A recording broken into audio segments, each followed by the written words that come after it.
نصلی علی رسول کریم اما بعد۔ آج کے سبق کا عنوان ہے مال کے دینی دنیاوی فوائد۔ مال اپنی ذات میں برا نہیں ہے، کل میں نے بس کیا تھا، مال اپنی ذات کے اعتبار سے برا نہیں ہے، اچھی چیز ہے، کارآمد چیز ہے، بہت سارے دنیاوی فوائد ہیں، بہت سارے دینی فوائد ہیں۔ نقصان دہ مال تب بنتا ہے جب اس کا استعمال کرا، جیسے اس کی مثال اسلحہ ہے۔ اسلحہ یہ بذات خود اسلحہ بری چیز نہیں ہے، اس کا استعمال اگر ہو ظلم کے لیے، اس کا استعمال ہو بغاوت کے لیے، سرکشی کے لیے، مسلمانوں کو نقصان دینے کے لیے، تو یہ برا استعمال ہے۔ اور اگر اس کا استعمال جو عنایت اللہ کے لیے، اللہ کی طرف پہنچے کرنے کے لیے، مظلوموں کی مدد کے لیے، اللہ کے دین کو سربلند کرنے کے لیے، میدان جہاد میں اس کا استعمال ہو تو یہ استعمال اچھا ہے۔ اسی طرح مال بھی اچھی چیز ہے، ذات کے اعتبار سے اس کا استعمال غلط ہو تو یہ مال برا ہے، استعمال صحیح ہو تو مال صحیح ہے۔ دنیاوی فوائد تو بہت سارے ہیں اور آپ جانتے ہیں، مخفی نہیں ہے۔ دنیا کی کوئی بھی ضرورت کی چیز آپ خریدنا چاہیں تو اس کے لیے مال ہونا ضروری ہے۔ لباس، کھانا، ضروریات زندگی، مکان، رہائش، سواری، یہ سب چیزیں مال کے ذریعے سے حاصل ہوتی ہیں۔ اور دینی فوائد کیا ہیں؟ بطور خلاصہ کے شاہ عبدالعزیز محدث رضوان یہ اونچی ذات ہے، اونچی شخصیت ہے، شاہ عبداللہ رحمۃ اللہ علیہ کے بڑے بیٹے ہیں شاہ عبدالعزیز محدث دہلوی۔ وہ فرماتے ہیں کہ مال کا خرچ کرنا 7 طرح سے عبادت ہے۔ مال کا خرچ کرنا 7 طرح سے، 7 طرح سے مال کا خرچ کرنا عبادت بن جاتا ہے۔ نمبر 1 زکوٰۃ۔ اس زکوٰۃ کے اندر حضرت نے عشر کو بھی شامل کیا ہے۔ زکوٰۃ 2 طرح کی ہوتی ہے، مال کی، نقدی کی زکوٰۃ، اور ایک ہوتی ہے پیداوار کی، زمین سے نکلنے والی پیداوار کی زکوٰۃ۔ جو نقدی کی زکوٰۃ ہے اس کو زکوٰۃ کہتے ہیں، اور جو پیداوار کی زکوٰۃ ہے اس کو عشر کہتے ہیں۔ تو مال کے ذریعے سے زکوٰۃ والا فریضہ اور عشر والا واجب یہ ادا ہوتا ہے، یہ عبادت ہے۔ دوسری چیز صدقہ فطر، یہ مال کے ذریعے سے ادا ہوتا ہے اور یہ بھی عبادت ہے۔ تیسری چیز نفل خیر خیرات، نفل صدقات۔ تو نفل صدقات میں مال خرچ کرنا، اس کے اندر مہمانی بھی داخل ہے۔ اور اسی طرح مقروض اگر کوئی ہو، مسلمان مقروض ہو، قرضہ ادا نہ کر سکتا ہو، قرضہ ادا کرنے میں اس کی مدد کرنا، اس کا تعاون کرنا کہ اپنا قرض اتار سکے، یہ بھی اس میں شامل ہے، نفل خیرات ہے۔ چوتھی چیز اوقاف، یعنی وقف چیزیں، مسجد بنانا، مدرسہ بنانا، یہ وقف ہوتا ہے، اللہ تعالیٰ کی ملکیت ہوتا ہے۔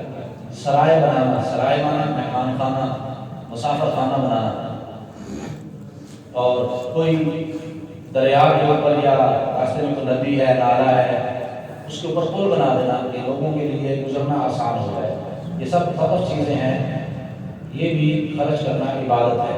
نمبر 5 حج، فرض ہو یا نفل، یا کسی دوسرے کی اعانت کرنا حج کے سلسلے میں، یہ بھی عبادت ہے۔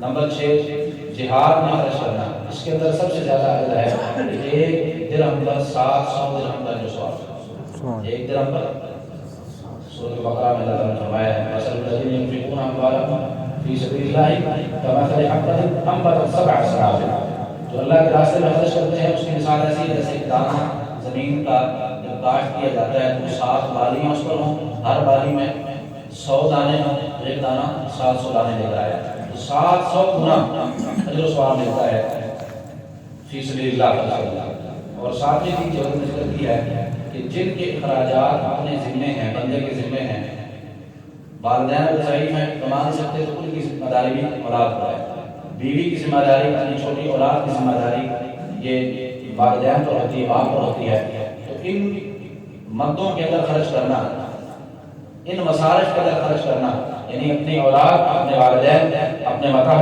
اپنے عیال پر خرچ کرنا، یہ بھی عبادت ہے۔ رسول اللہ صلی اللہ علیہ وسلم نے فرمایا کہ جو بندہ اپنے اہل و عیال پر خرچ کرتا ہے اس کو صدقہ کرنے کا جو ثواب ملتا ہے، اپنے گھر والوں پر خرچ کرتا ہے تو صدقہ کرنے کا جو ثواب ملتا ہے۔ حضرت شاہ عبد العزیز رحمۃ اللہ علیہ نے لکھا ہے کہ یہ 7 طرح سے خرچ کرنا عبادت ہے، اور یہ تبھی خرچ کرے گا جب مال ہوگا۔ تو مال سے یہ دینی فوائد بھی حاصل ہوتے ہیں۔ پہلے بھی عرض کیا تھا کہ بہت سارے فرائض ہیں جن کی ادائیگی میں مال کا تعلق ہے۔ اللہ کے راستے میں نکلنا ہو تو مال کی ضرورت ہے، دوسرے کا تعاون کرنا ہو تو مال کی ضرورت ہے، اور اپنے اہل و عیال کی پرورش کرنا، اپنے اہل و عیال کی کفالت کرنا، اس کے اندر مال کا تعلق ہے۔ یہ مال کے دینی اور دنیاوی فوائد ہیں، اور نقصانات بھی ہیں۔ نقصانات بھی حضرات نے ذکر کیے ہیں۔ ایک بڑا نقصان تو یہ ہے کہ مال کی کثرت ہوگی تو گناہوں کی کثرت ہوگی، الا ماشاء اللہ۔ بہت کم ایسے لوگ ہیں کہ گناہ مال کی کثرت کے باوجود وہ گناہوں سے بچتے ہیں، اس لیے کہ 2 صورتیں بندے کی، ایک بندہ قادر، ایک بندہ نا امید۔ جو غریب آدمی ہوتا ہے وہ نا امید ہوتا ہے، وہ اس کو بڑے بڑے گناہوں تک اس کی پہنچ نہیں ہوتی، وہ پہنچ سے عاجز ہوتا ہے، اس کی بڑے بڑے گناہوں تک پہنچ ہو ہی سکتی۔ اور جو مالدار ہوتا ہے وہ قادر ہوتا ہے، وہ بڑے بڑے گناہوں تک اس کی پہنچ ہو جاتی ہے۔ تو جب مال نہیں ہوتا تو یہ جذبات پیدا نہیں ہوتے، جب مال آتا ہے تو پھر جذبات پیدا ہوتے ہیں معصیت کے گناہ۔ تو حضرت امام غزالی رحمۃ اللہ علیہ نے فرمایا ہے کہ دینی نقصانات بھی ہیں، دنیاوی نقصانات بھی ہیں۔ مال کے دینی نقصانات بھی ہیں، دنیاوی نقصانات بھی ہیں۔ دینی نقصانات میں سے پہلی چیز حضرت نے ذکر کی ہے معاصی کی کثرت، گناہوں کی کثرت۔ مال زیادہ ہوگا تو گناہوں کے اندر کثرت ہوگی، گناہ زیادہ کرنے کے مواقع ملیں گے، اللہ ماشاء اللہ۔ مال زیادہ ہوگا، خواہشات زیادہ ہوگی، خواہشات زیادہ ہوں گی، وہ خواہشات خالی جائز تھوڑی ہوتی ہے، ناجائز اور حرام بھی ہوتی ہے۔ اور دوسری چیز جو دینی نقصان ہے وہ ہے اعلیٰ سے اعلیٰ کا شوق۔ یہ بھی انسان حریص ہو جاتا ہے، جب مال بڑھ جاتا ہے تو اعلیٰ سے اعلیٰ کا شوق ہوتا ہے۔ یعنی لباس اللہ تعالیٰ نے فرمایا ہے سطر چھپانے کے لیے ہے، اب لباس سطر چھپانے کے لیے اعتدال کے ساتھ حاصل کیا جا سکتا ہے، لیکن اپنی برتری، اپنے ہم عصروں، اپنے دوست احباب، اپنے تعلق داروں پر اپنی برتری ظاہر کرنے کے لیے، اپنی فوقیت ظاہر کرنے کے لیے اعلیٰ سے اعلیٰ لباس پہنا ہے۔ آپ کہیں گے ماشاء اللہ سے 1.5 لاکھ والا سوٹ پہنا، 1.5 میں سوٹ آیا، 1.5 لاکھ والا سوٹ پہنا، واسکٹ اس کی 50,000 والا، ٹوپی تو ماشاء اللہ اس کی بیرون سے آئی ہے، یہاں کی ہے نہیں۔ تو یہ ہے اعلیٰ سے اعلیٰ کا شوق۔ تو یہ مال کی وجہ سے یہ نقصان ہوا کہ دل کے اندر تکبر پیدا ہوا، اپنے آپ کو بڑا ظاہر کرنا دوسرے مسلمانوں پر، یہ ظاہر ہوا۔ گاڑی پہلے مولانا سہیل صاحب نے یہ کام شروع کروایا ہے، اور ہمارا تھا گاڑی کا ماڈل بدلنا۔ اب گاڑی کے ساتھ مقصد کیا ہے؟ ایک جگہ سے دوسری جگہ پر آسانی اور سہولت کے ساتھ چلے جانا، آرام دہ سفر ہو جائے، آدمی تنگی پریشانی۔ اپنی ذاتی گاڑی کا مقصد یہ ہوتا ہے، لیکن اس میں بھی اعلیٰ سے اعلیٰ کا شوق ہے۔ جتنا ہوگا جب مال چلا تو مال کی کثرت ہو جائے، تو یہ مال کا نقصان ہے، یہ مال کے نقصانات میں شامل ہے کہ اعلیٰ سے اعلیٰ شوق کا، اعلیٰ سے اعلیٰ حاصل کرنے کا، اچھے کھانے کا، اچھے لباس کا، یعنی زیادہ قیمتی اور زیادہ اعلیٰ چیزوں کا شوق دل میں پیدا ہو جاتا ہے۔ اور پھر اعلیٰ سے اعلیٰ کا شوق جو ہے یہ کم کبھی نہیں ہوتا، بڑھتا رہتا ہے۔ اور پھر جو آمدنی کے ذرائع ہیں اگر وہ محدود ہوں تو حلال مال سے وہ شوق پورے نہیں ہو سکتے، تو پھر حرام ذرائع کو کیا کرے گا، پھر حرام کی طرف جائے گا، کیونکہ وہ حرص تو اندر پیدا ہوئی ہے نا، اس کو پیدا حوث، اس کو پورا کرنا ہے، اعلیٰ چیز کو حاصل کرنا ہے، لیکن جائز آمدنی کے ذرائع تھوڑے ہیں، جائز سے وہ پورا ہو سکتا تو حرام کی طرف جائے گا۔ تو یہ مال کے نقصانات میں سے۔ اور کم از کم حضرت نے لکھا، کم از کم اتنا تو ضرور ہے کہ مال کی زیادتی کی وجہ سے غفلت پیدا ہو جاتی ہے۔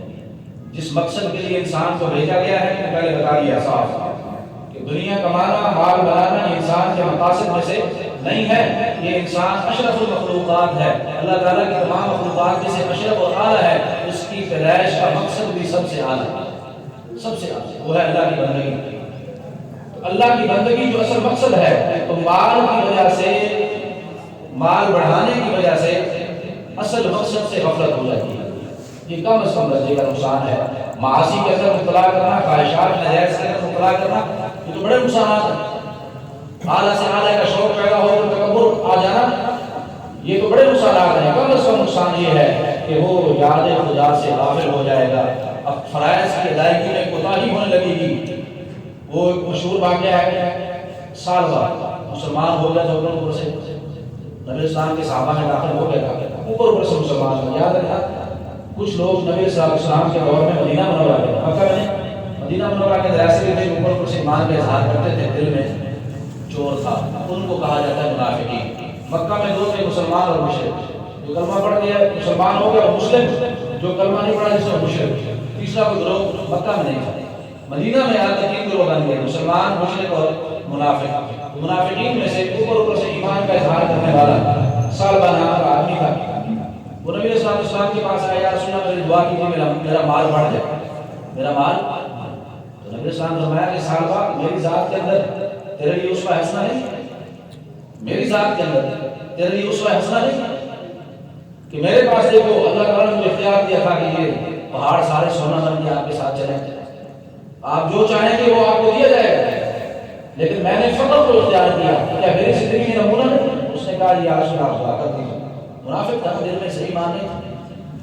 3 بار نبی کریم صلی اللہ علیہ وسلم نے حدیث میں آتا صحیح حدیث ہے, 3 بار آپ صلی اللہ علیہ وسلم نے اس کو فرمایا کہ سالبہ رہنے دو, مال اچھی چیز نہیں ہے, لیکن اس نے کہا کہ آپ دعا کر دیں. تو آپ اسلام مسلمانوں کا دل رکھتے تھے, ظاہری طور پہ مسلمان تو تھا, آپ دل رکھتے تھے. آپ نے ہاتھ اٹھایا کہ اللہ سالبہ کے مال میں اضافہ فرما.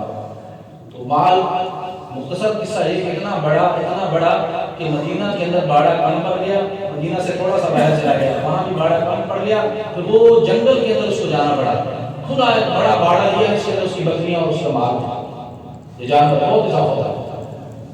تو مال کے اضافے کی وجہ سے کیا نقصان ہوا, میں جو عرض کرنا چاہتا ہوں, کم از کم نقصان یہ مقصد سے بندہ غافل ہو جاتا ہے, مقصد سے غافل. تو وہ سال بعد جس وقت مال تھوڑا تھا, جماعت میں شامل ہو جاتا تھا, مسجد نبی میں آتا تھا, صحبت میں بیٹھا کرتا تھا, لیکن جب وہ مال بڑھا تو آہستہ آہستہ جماعت چھوٹ گئی, مسجد نبی کی جماعت چھوٹ گئی, صرف جمعے آیا کرتا تھا.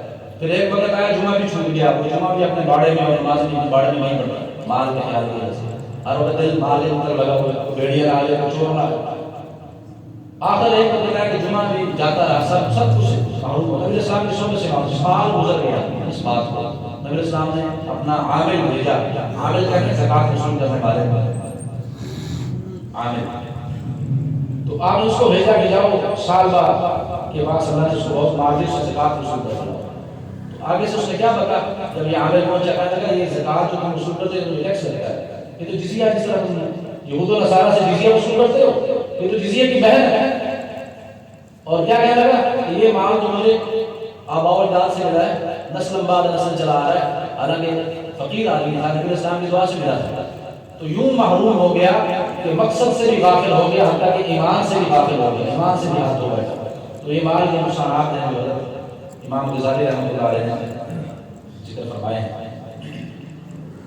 حضرت عیسیٰ علیہ السلام ان سے بھی کچھ باتیں مال کے بارے میں. عیسیٰ علیہ السلام کے بارے میں آتا ہے کہ وہ یہ ان کا جو خاص صفت تھی نا, خاص صفات نبی اللہ نے جو خاص صفت دی ہے, ان کا صفت تھی زہد, کنارہ کشی, دنیا سے بے رغبتی, خاص صفت تھی. انہوں نے مال کے بارے میں فرمایا کہ مال کے اندر 3 آفتیں ہیں, مال میں 3 آفات ہیں, 3 مصیبتیں ہیں. پہلی یہ کہ ناجائز طریقے سے کمایا جاتا ہے مال کی آفت, یہ ناجائز طریقے سے کمایا جاتا ہے, یہ مال کی آفت ہے. کسی نے عرض کیا جی اگر جائز طریقہ سے حاصل کرے, اگر جائز طریقہ سے حاصل کرے پھر تو آفت نہیں ہے. تو آپ نے فرمایا جائز طریقے سے حاصل کرنے کے بعد بھی آفت ہے, یہ بے محل خرچ کیا جاتا ہے, ناجائز جگہ پر خرچ کیا جاتا ہے, اس کی آفت ہے. اگر اس سے بچ گیا تو اس میں مبتلا ہو جائے. تو پھر اس نے عرض کیا, سائل نے پوچھا کہ حضرت اگر جائز طریقے سے کمائے, جائز جگہ پر خرچ کرے تو پھر بھی آفت ہے. میں ہاں پھر بھی آفت ہے. پھر کیا ہے کہ وہ اس کی فکر میں لگا رہے گا, مال کی فکر میں لگا رہے گا, اور یاد اللہ سے غافل رہے گا. اللہ کی بندگی سے کم از کم غفلت, کم از کم مال کا نقصان یہ ہے کہ غفلت تو ضرور اس میں پیدا ہوگا, غفلت ضرور آئے گی. اس لیے ڈرتے رہنا چاہیے, کوشش کرنی چاہیے کہ مال کی وجہ سے بندہ غافل نہ ہو, اللہ کے فرائض کو ادا کرتا رہے, حضور اکرم صلی اللہ علیہ وسلم کی سنتوں کو ادا کرتا رہے, دین کے ایک ایک عمل کو, چھوٹی سے چھوٹی چیز کو دین اپنی زندگی میں رکھے. اگر مال نقصان نہیں دے, دنیاوی نقصانات کیا ہیں؟ سب سے بڑی دنیاوی نقصان تو یہ ہے کہ ہر وقت فکر اور ٹینشن رہتی ہے, کہیں چوری نہ ہو جائے, کہیں ضائع نہ ہو جائے, کہیں گھاٹا نہ پڑ جائے, نقصان نہ ہو جائے. تو یہ فکر اور ٹینشن یہ مال کی وجہ سے ہے. اور جس کے پاس مال نہیں, بے فکر ہو کے سوتا ہے, پراٹھے دار پراٹھے مار کے سوتا ہے, اس کو فکر کوئی نہیں ہوتی. جس کے پاس مال زیادہ ہے اس پر اتنی ٹینشن سوار ہے کہ رات کو گولیوں کے پھکے بھاگ کر اب کیا کرنی آتی ہے، آہستہ آہستہ گولیوں کا عادی ہو جاتا ہے، نشئی ہو جاتا ہے، گولیوں کی اثر ہونے لگتی ہے۔ تو یہ سب سے بڑی مصیبت یہ ہے، سب سے بڑی مصیبت کہ انسان مال کے باوجود، اسباب کے باوجود سکون اور چین نہ ہو، اس کو سکون نہ ہو۔ سب سے بڑی چیز ہے سکون، راحت قلبی، اطمینان قلبی، دل مطمئن ہے، دل بادشاہ ہے، دل غنی ہے۔ نبی اسلام فرمایا ایسا مالدار ہے وہ جس کا دل بادشاہ ہے، جس کا دل غنی ہے، دل کے اندر لالچ نہیں کہ مجھے یہ بھی مل جائے، مجھے یہ بھی مل جائے، یہ بھی آئے وہ بھی۔ اصل بادشاہ اور غنی یہی ہے، اصل مالدار یہی ہے۔ تو بڑی مصیبت یہ ہے کہ بندہ ٹینشن اور فکر میں مبتلا ہے، فکر میں مبتلا رہتا ہے، کبھی اس کی حفاظت کی فکر، کبھی اس کو بڑھانے کی فکر، نقصان ہو جائے تو یہ فکر۔ تو اس طرح کی بہت سی افکار اور بہت سی پریشانیاں، بہت سے ہموم فکریں اور غم انسان پر مسلط ہو جاتے ہیں۔ تو آخر میں ذکر کی گئی ہے یہ بات کہ اس مال کے جو نقصانات ہیں، جو مال نقصان دیتا ہے، اس سے بچنے کا حل اور طریقہ کیا ہے؟ یہ بہت ہی کڑوا گھونٹ ہے، بہت ہی کڑوا گھونٹ ہے۔ صحابہ کرام نے پوچھا تھا، سورۃ بقرہ میں ہے، یسألونک ماذا ینفقون، اے پیغمبر آپ سے یہ صحابہ سوال کرتے ہیں ماذا ینفقون، کتنی مقدار خرچ کریں، کتنی مقدار خرچ کریں؟ جواب کیا دیا گیا ہے؟ حافظ ہے بھائی، العفو، اس کی تفسیر جا کے اٹھا لینا، قرآن پاک میں دیکھنا کہ جو ضرورت سے زائد ہے سب خرچ کر دو، اپنی ضرورت بچا کے رکھو بس۔ اور ہماری کیا ہے، آئندہ چار نسلوں کی ہم فکر کر رہے ہوتے ہیں کہ اب پہلے بیٹوں کو پالا پوسا، پوتوں کی فکر، اب پوتوں کی فکر، بڈھا ہو گیا، لاٹھی ہاتھ میں آ گئی، بلائی کمزور ہے، کہتا ہے حافظ جی دعا کرنا پوتوں کی میں خوشی دیکھ لوں، پوتوں کی خوشی بھی دیکھ لوں۔ ابھی تک وہ فکر چلی ہوئی، ٹھیک ہے اللہ کا خوشی اٹھائے، لیکن ایسی ہرس مال کی اور جینے کی سوار ہو جاتی ہے، وہ کبھی اس فکر سے کبھی بچا جا سکتا ہے جب کہ نبی اسلام نے فرمایا اے پیغمبر آپ اپنی زبان سے اعلان کر لیجئے جو ضرورت سے زائد ہے اس کو اپنے پاس نہ رکھو، بس اپنی بقدر ضرورت رکھو، جتنی ضرورت پوری ہو، جوڑ نہ رکھو اللہ کا۔ رازق اللہ تعالیٰ ہے، توکل اللہ پہ رکھو، اللہ آئندہ بھی وہ قرآن پاک میں وَكَأَيٍّ مِّن دَابَّةٍ لَا تَحْمِلُ رِزْقَهَا، کتنے سارے جانور ہیں جو اپنا روزی اٹھائے نہیں پھرتے، اللہ روزانہ بازی دیتا ہے۔ اللہ یرزقها وإياکم، اللہ ان کو بھی روزی دیتا ہے، تمہیں بھی دے گا۔ ضرورت سے زائد جو ہے اس کو اللہ کے، مولانا صاحب سے بات سنی، بڑی پیاری بات ہے، وہ فرماتے تھے کہ اپنا مال، اے مسلمانوں اپنا مال اپنے ساتھ لے لو، حالانکہ یہ ممکن ہے قبر میں اپنا مال ساتھ لے جائے، سب کچھ خالی ہاتھ، سکندر جب گیا دنیا سے تو دونوں ہاتھ خالی تھے، تو انہوں نے فرمایا کیسے ساتھ لے گئے؟ اپنے ہاتھ سے اللہ کے راستے میں دے دو کہ وہاں چلا جائے گا، اور سود کے ساتھ جائے گا، جس کے ساتھ 10 گنا جائے گا، بلکہ فی سبیل اللہ خرچ کرو گے تو 700 گنا جائے گا، سود کے ساتھ جائے گا۔ اور واللہ یضاعف لمن یشاء، اللہ تعالیٰ اس سے بھی زیادہ بڑھا دیں گے جس کے لیے چاہیں گے، جس کے لیے چاہیں گے اس کے زیادہ اور بڑھا دیں گے۔ اللہ کے قرآن میں کہا ہے، مفسرین نے لکھا ہے کہ اللہ نے ہمیں سمجھانے کے لیے کہا ہے کہ 1 روپے پر 700 روپے ملیں تو کتنا آدمی خوش ہوگا؟ 1 روپے کی چیز ہو مل جائے 700 کی، خان صاحب بہت خوش ہو جائے، 1 روپے کی چیز 700 کی مل جائے، خوشی ہوگی نا۔ اسی طرح اللہ تبارک و تعالیٰ نے سمجھایا کہ 1 روپیہ خرچ کرنے پر 700 گنا بڑھا کر اللہ تعالیٰ نے ثواب عطا فرمائے، اور وہاں کا جو اصل بدلہ ہے وہاں کا بدلہ اصل بدلہ ہے جو قبر میں چلے گئے۔ میں نے پہلے بھی کہا تھا کہ شہید روڈ کے دکاندار جو اللہ کے پاس چلے گئے ہیں، کئی سارے میرے سامنے پہلے صاحب کے نمازی چلے گئے، ان میں سے کسی کو اللہ تعالیٰ شہید روڈ میں بھیج دے اور کہا جائے مجھے 1 دن ملا ہے، اپنی دکان پہ چلا جائے، عزیز و قارب کو مل جائے، خدا کی قسم وہ سجدے میں گزارے گا، وہ نور مسجد میں قسم کھا کر کہتا ہوں وہاں جا کر اس کو حقیقت معلوم ہوگی دکان کی اور تجارت کی، وہ سجدے میں گزار دے گا اور کہے گا میرا مال کہاں، میری وہ مال کہاں ہے، میری کوٹھی کہاں، کار کہاں ہے، میرا بنگلہ کہاں، سب وقت فی سبیل اللہ۔ ایک دن کا اگر موقع دے دے، لیکن اللہ تعالیٰ نے موقع نہیں دیتا، کیوں؟ اللہ نے وہ غیب رکھا ہے، اللہ نے سب کچھ بن دیکھے ایمان لے آؤ، قرآن کی سن کر ایمان لے آؤ، پیغمبر کی زبان سن کر ایمان لے آؤ۔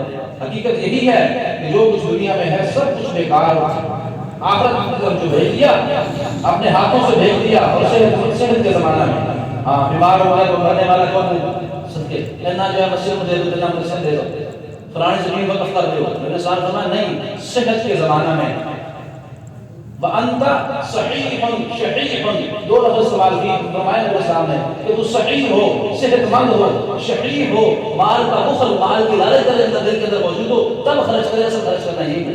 اور جب دیکھا کہ میں اسرائیل کے ہاتھ پکڑنے والا ہوں، اسرائیل کے ہاتھوں، اب کیا رکھتے ہیں فلان جلال فلان مکان فلان چیزیں وقف وقف. اب کیا ہوتا؟ اب تو نظر آ رہا ہے کہ عالم آخرت آنے والا ہے. وَأَنْتَ صَحِيحٌ شَحِيحٌ، تیرے اندر صحت بھی ہو، جوانی ہو، مال کی لالچ اور حرص بھی دل کے اندر موجود ہو، تب خرچ کرے. تو مال کے نقصانات سے بچنے کا واحد ذریعہ، واحد کام، ایک کام، ایک ہی حل ہے، ایک ہی حل ہے، واحد حل ہے. قرآن و سنت میں یہی حل بتایا گیا، اس کے علاوہ کوئی حل نہیں. قُلِ الْعَفْوَ، اے رسول، اے پیغمبر، آپ سے سوال کرتے ہیں ماذا ينفقون، یہ صحابہ پوچھتے ہیں کتنی مقدار خرچ کریں. آپ فرما دیجئے العفو، ضرورت سے زائد کو خرچ کر دو، اپنے پاس نہ رکھو. یہ اس کا حل ہے. اللہ تبارک و تعالیٰ سے سمجھ نصیب فرمائے. تیسری فصل معاش کی شاملیت. کمانا، معاش مانا روزی کا، روزی روٹی، مال کمانے کی اہمیت. اسلام یہ چاہتا ہے، اسلام کی یہ چاہت ہے، پہلے میں نے عرض کیا تھا کہ مسلمان اپنی معاشی ضروریات پورا کرنے میں خود کفیل ہوں. کسی کے سامنے دستے سوال مانگنے کے لیے ہاتھ دراز نہ کریں، ہاتھ نہ کسی کے سامنے کریں، بندے نہ کریں. اپنا کمانا، مانگنے کی، بھیک مانگنے کی رسول اللہ صلی اللہ علیہ وسلم نے حوصلہ شکنی کی ہے. بھیک مانگنے کی حوصلہ شکنی کی ہے اور کمانے کی حوصلہ افزائی کی ہے. اب معاش کی اہمیت بعض قرآنی آیات کے اندر اللہ تبارک و تعالیٰ خود کہہ رہے ہیں. اللہ تعالیٰ خود فرما رہے ہیں کہ معاش حاصل کرو. کیسے؟ ایک آیت یہ ہے وَجَعَلْنَا، سورۃ الاعراف کے اندر وَجَعَلْنَا لَكُمْ فِيهَا مَعَائِشَ. معاش یہ معاش کی جمع ہے. وَجَعَلْنَا لَكُمْ فِيهَا مَعَائِشَ، ہم نے تمہارے لیے اس دنیا کی زندگی میں معاش ہم نے بنائے ہیں، یعنی روزی کمانے کے ذریعے ہم نے بنائے ہیں. تو اللہ نے کیوں بنائے ہیں؟ یہ پڑھا جائے فضول، ان کو استعمال کرنا ہے، ان کے ذریعے سے مال کو حاصل کرنا ہے. معاش اللہ نے بنایا. دوسری آیت تفصیلی آیت ہے کہ جمعے کے بارے میں یا الذین آمنوا لا تضيعوا الصلاۃ، جب جمعے کے اذان ہو جائے تو کاروبار بند کر کے آ جاؤ.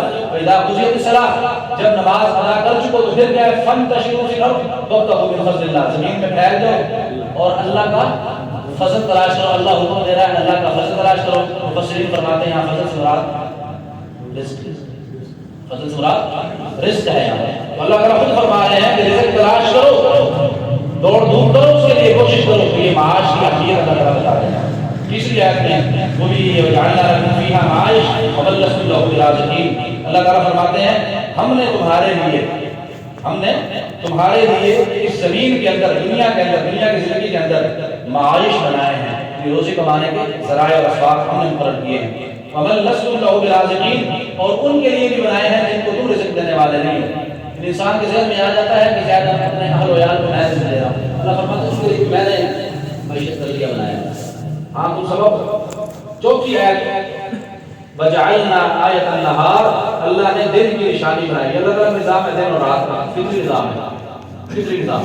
دن میں آدمی کام کرتا ہے، رات کو سوتا ہے، یہ فطرت کے مطابق. اللہ فرماتے ہیں ہم نے دن کی نشانی بنائی ہے.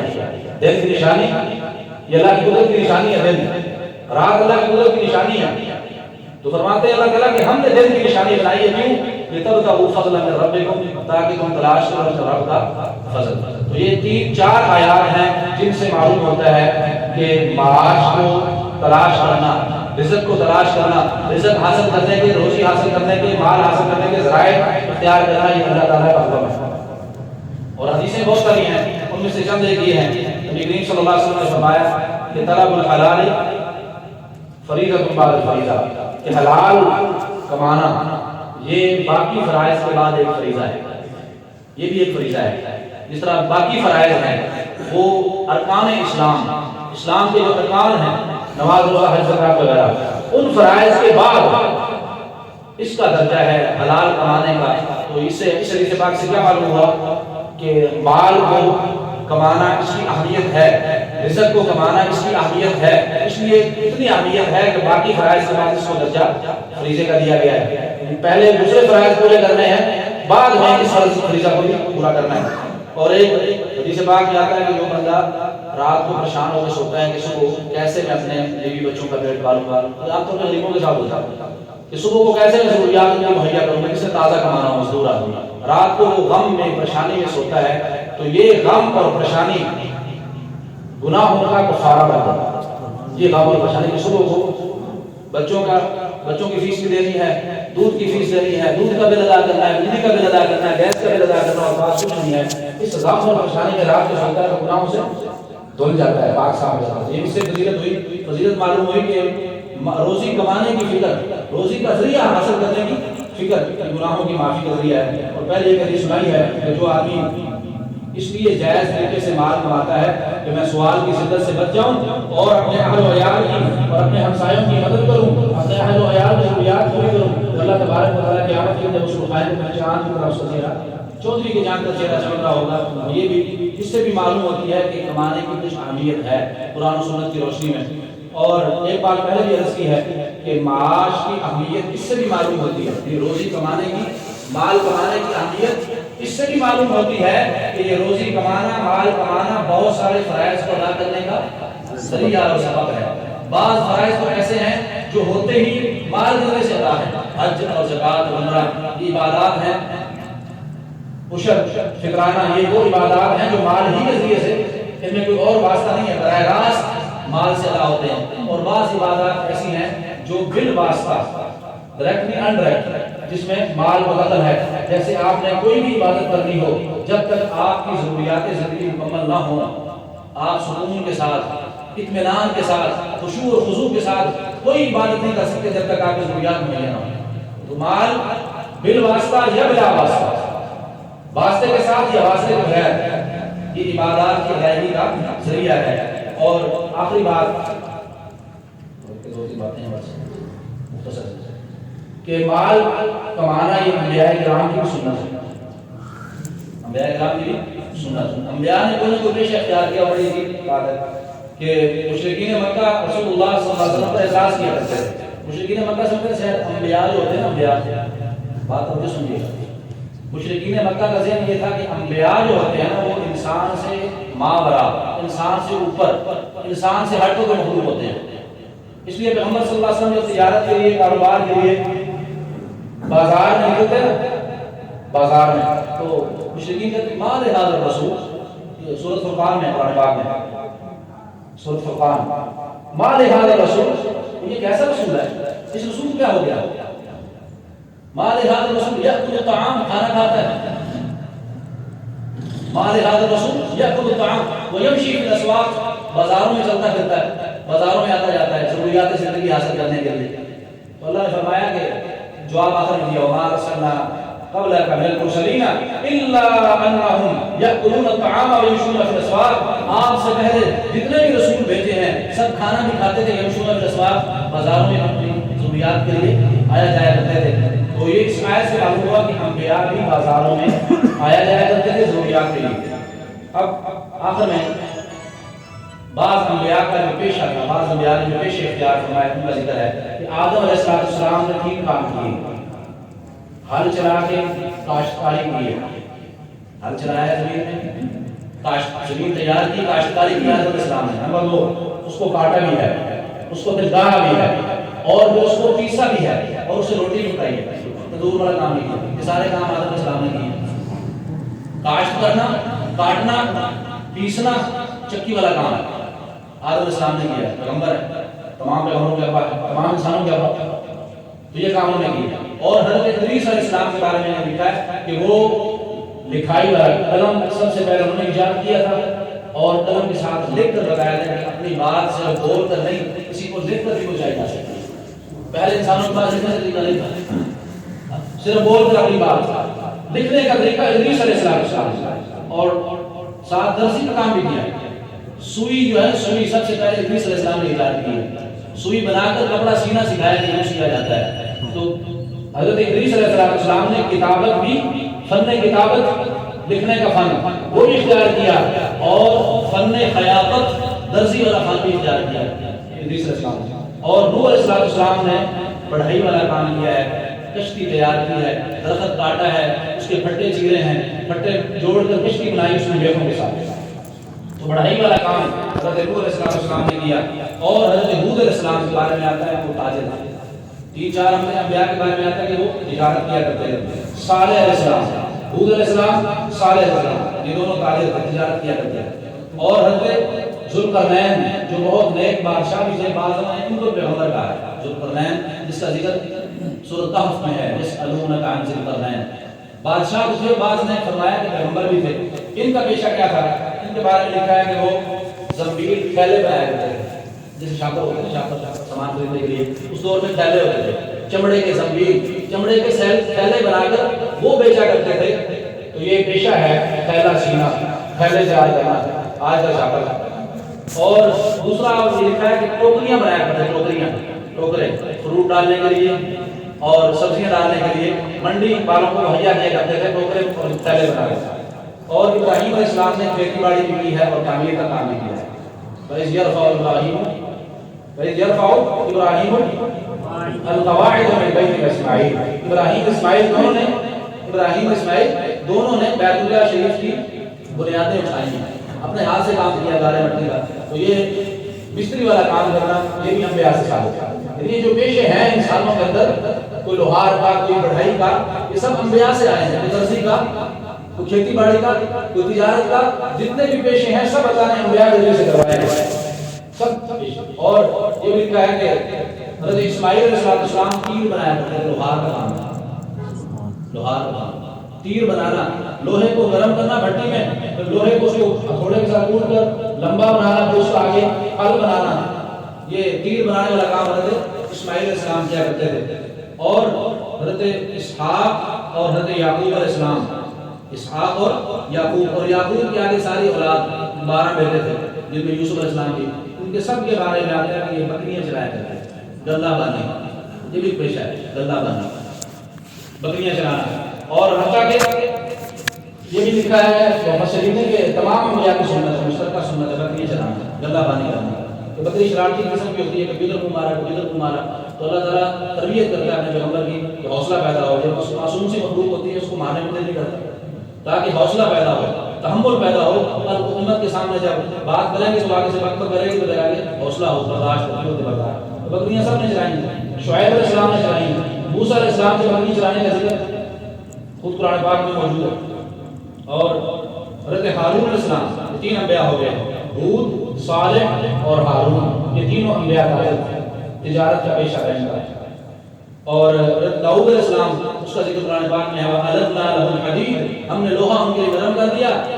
مفسرین نے لکھا ہے ایسے ہو جاتا ہے ان کے ہاتھ میں جیسے گوندا ہوا آٹا، لوہا جیسے پکڑتے تو گوندا ہوا آٹا ہو جاتا، جیسے چاہے توڑ کر جو چیز چاہتے بنا لیتے تھے. اور لوہار کا پہلے گرم کرتا تب جا کے وہ نرم ہوتا ہے، وہ بھی فوراً ٹھنڈا ہو گیا تو پھر دوبارہ دھوپڑی میں دے رہی ہے. تو ان کے ہاتھ میں آتے ہی کل عجین گوندے ہوئے آٹے کی طرح ہو جاتا ہے. اور اسے کیا بناتے تھے؟ اللہ نے فرمایا نعم الصابغات المقدر فی السرد، اس سے پوری جسم پر آنے والی زریں بناؤ، لوہار کا. اور بننے میں مقدر فی السرد، اور بننے میں تدبیر سے کام لیا کرو. طریقہ بتایا کہ کوئی ہلکا چھوٹا، کوئی بڑا، کوئی ایسے، کوئی ٹیڑھا، کوئی بیڑا، قدر ایک اندازہ ٹھہراؤ، خوب ماپ کر ہر کڑی اس کی. زرہ جسم پر پہننے والا لوہے کا لباس، زرہ کسے کہتے ہیں؟ لوہے پر پہنے جانے والا، جسم پر پہنے جانے والا لوہے کا لباس جو تیر سے، تلوار سے روکا کرتا تھا. یہ لوہار کا کام کیا کرتے تھے. اور سلیمان علیہ السلام کے بارے میں آتا ہے کہ وہ زنبیل بنایا کرتے تھے، جیسا کہ اوپر ان کے بارے میں. زکریا علیہ السلام، ان کے بارے میں آتا ہے کہ بڑھئی کا کام کرتے تھے، لکڑی کا، لکڑی چھیلنے والے. عیسیٰ علیہ السلام سب سے میں نے پہلے کہا زہد ان میں تھا، زہد، دنیا سے کنارہ کش. ایک دکاندار کے پاس رہ جاتے تھے، اسے کہتے تھے جو تیرے کپڑے نا رنگنے کے، کپڑا رنگنے والا بھی پیشہ ہے نا، رنگائی والا. کچھ کپڑے مجھے دے دے، میں تیرے ساتھ رنگ دیا کروں گا، کچھ میری روٹی کا نظام بھی ہو جائے گا. یہ سب انبیاء کی شان والے، عظمت والے، اللہ نے پوری انسانیت میں سے چنا انبیاء ہے. تو یہ پیشے اختیار کر رہے ہیں. تو معلوم ہوا کہ روزی کمانے کے ذرائع، جائز ذرائع استعمال کرنا، اختیار کرنا، یہ انبیاء کرام کی سنت بھی ہے. اور آخری بات صحابہ کرام کے بارے میں. صحابہ کرام بھی 1,24,000 پیغمبر تھے، 1,24,000 صحابہ ہیں. اللہ نے ہر نبی کا نمونہ اور نقشہ صحابہ کا رکھا ہے، عدد کے اعتبار، گنتی کے اعتبار سے بھی، اور اوصاف اور کمالات کے اعتبار سے. کمالات اس لیے کہ تمام صحابہ حضور اکرم صلی اللہ علیہ وسلم کا عکس ہیں، پرتو ہیں، آپ کا سایہ ان پر پڑتا تھا. جو صفت نبی اسلام میں وہ صحابہ میں منتقل ہو گئی، کسی میں کوئی. اور نبی اسلام خود آنچ خوبا ہما دارن تو تنہا دارن، جتنی خوبیاں سب میں تھی وہ آپ اکیلے میں تھے. سیرت کا میدان بڑا وسیع ہے، اس میں پورے بات کرنی ہوئی. تو خیر صحابہ کرام وہ نبی کریم صلی جتنے انبیاء گزرے ہیں سب کا نقشہ اللہ نے صحابہ میں رکھا. تو صحابہ کرام کے بارے میں آتا ہے کہ صدیق اکبر، عثمان غنی، طلحہ اور عبد الرحمن بن عوف، یہ 4 صحابہ ہیں جو عشرہ مبشرہ میں سے ہیں، جن کو نبی صلی اللہ علیہ وسلم نے دنیا میں کہا انت فی الجنہ، جنت میں، دنیا میں جنت کی بشارت. ایک تو رضی اللہ عنہ، یہ سب کے بارے میں کہا، لیکن جنتی ہونا نبی اسلام کی زبان سے ہو. اور یہ 10 صحابہ کو شہادت نصیب ہوئی. تو یہ 4 عشرہ مبشرہ میں سے 4 حضرات، صدیق اکبر، عثمان غنی، طلحہ اور عبد الرحمن بن عوف، یہ کپڑے کی تجارت ہے، کپڑے کے تاجر تھے، کپڑا فروشی کرتے تھے. اور سعد بن ابی وقاص رضی اللہ تعالیٰ، سعد یہ بھی عشرہ مبشرہ میں سے، سعد فی الجنہ، فاتح مصر کو روندا اور وہاں کے عیسائیوں کو محمد کا غلام بنایا. سعد بن ابی وقاص رضی اللہ تعالیٰ، وہ کام کیا کرتے تھے؟ تیر بنا کر بیچا کرتے تھے، تیر بنا کر. گورنر ہے مصر کے فاتح ہیں، لیکن تیر بنا کر اپنی روزی روٹی کا انتظام کیا کرتے تھے. اور حضرت زبیر، یہ بھی عشرہ مبشرہ میں سے، زبیر، عمر بن عاص، یہ بھی عشرہ مبشرہ میں سے. حضرت زبیر اور حضرت عمر بن عاص رضی اللہ تعالیٰ عنہ، یہ دونوں حضرات گوشت بنا کر بیچا کرتے تھے، کسائی والا کام ہے. تو صحابہ کرام میں بھی اور انبیاء کرام میں بھی تمام پیشے آپ کو مل جائیں گے، تمام کام مل جائیں گے. اور حضرت عثمان، ایک عثمان رضی اللہ تعالیٰ، ایک اور عثمان بن ابان، عثمان بن طلحہ جو کہ چابی بردار تھے، اس کا واقعہ پہلے مسئلہ ہے، چابی خانہ کعبہ نبی اسلام کو داخل نہیں ہونے دیا تھا، بعد مسلمان ہوئے تھا مکہ کے موقع پر. تو عثمان بن طلحہ رضی اللہ تعالیٰ کے بارے میں آتے ہیں وہ درزی تھے، وہ کپڑے سیا کرتے تھے. اور بھی بہت سے صحابہ کرام کے کاروبار آئے. خلاصہ یہ ہے کہ پیغمبر بھی، صحابہ بھی، اور علماء جانتے ہیں محدثین کرام، بڑے بڑے علماء محدث. کسی کے ساتھ ملے گا آپ کو بزاز، کسی کے ساتھ ملے گا عطار، کسی کے ساتھ ملے گا حذاق. تو یہ سب پیشوں کے نام ہیں.